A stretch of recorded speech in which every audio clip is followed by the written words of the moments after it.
Her akşamüstü düşerim yola, duvarlar yüksek, yol vermez bana.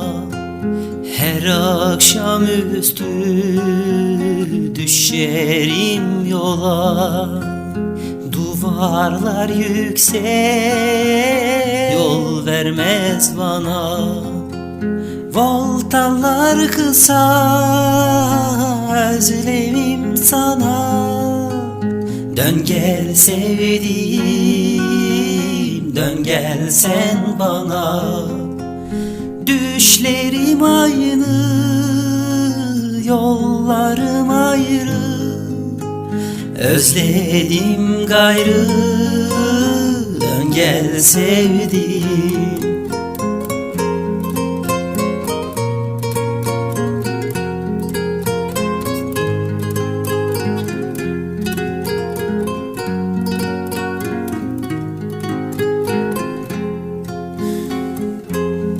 Sana bir şiirler olmuş sevgilim, yine yüzün gözün söz içinde.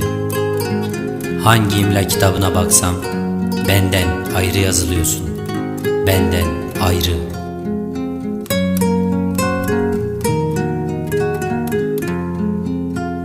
Geceler sessiz, olamam sensiz.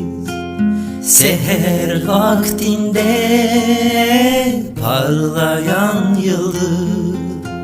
Geceler sessiz, olamam sensiz. Seher vaktinde parlayan yıldız.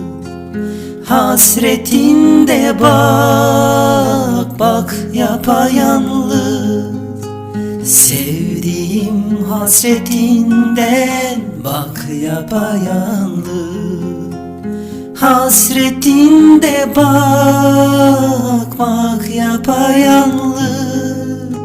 Sevdiğim hasretinden bak yapayalnız. Düşlerim ayrı, yollarım ayrı. Özledim gayrı, dön gel sevdiğim.